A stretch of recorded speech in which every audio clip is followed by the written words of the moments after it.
fastest show in sports. Major League Baseball right now is in trouble, and they've really got to sit back and be very careful where they go from here, because they have got a gambling scandal on their hands that is not quite what anybody was prepared for, where you have not one, but two pitchers on the Cleveland Guardians who are being investigated now for gambling irregularities, Emmanuel Clase, Luis Ortiz, and the Guardians themselves are being guarded in all of this. They have to be. But let's think about this for a moment.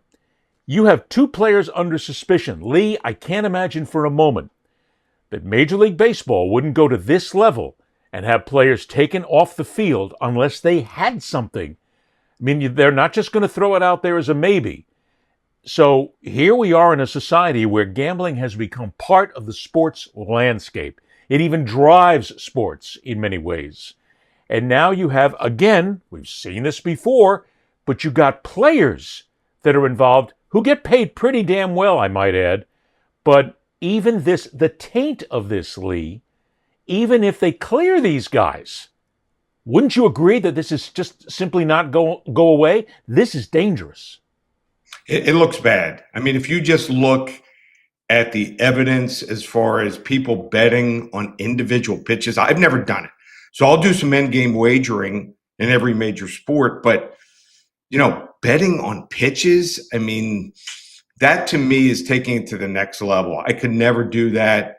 So, I mean, you really have to almost be a big time degenerate or dig really deep into some algorithms to find something there. But it doesn't look like an algorithm. I mean, there's some serious allegations, and it looks like, in both cases, like they were tipping it to someone. So could be a friend, could be, someone as far as inside their family. But if you look at what is being alleged, it looks like they're guilty. So we'll see how the investigation continues. But, But wouldn't it be fair to say, Lee, that with all this and with your knowledge of wagering, if you've got a pitcher who is tipping a pitch that is being then bet upon in a micro betting scandal, if you will, somebody else has got to be in on this.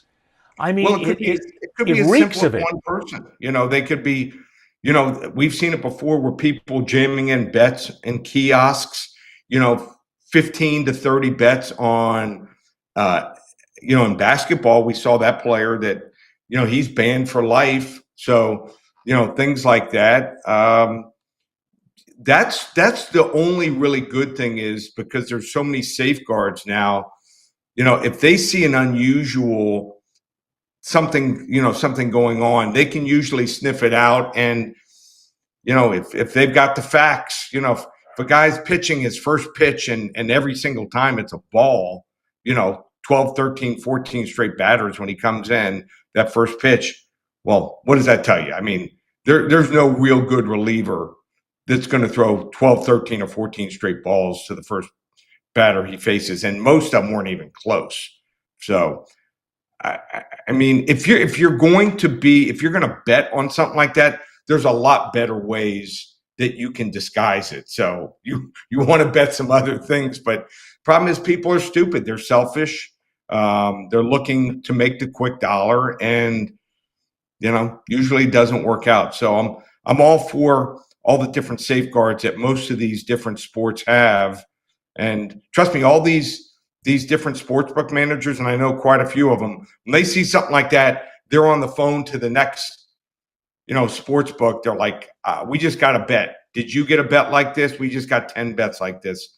So, well, what can they really do, Lee? Betting. I mean, there's so many ways to gamble anymore. In Florida, the only way that you can gamble is through the Seminole casinos, the Hard Rock. Right. But in every other state, you have minutia gambling, that I've always called it, which is where it really started in Vegas, as you're talking about a quarter, a frame, an inning, a pitch, whatever it is. Right. But with regard to all this, when you say the players are, you didn't say players, but when you said people are stupid, right?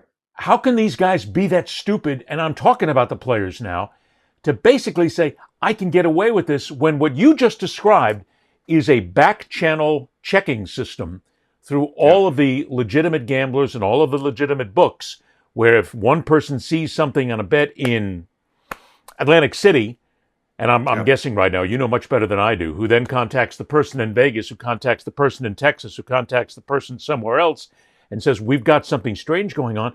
Aren't these guys just as dumb as dirt not to realize that somebody's going to pick this up? It's become that sophisticated.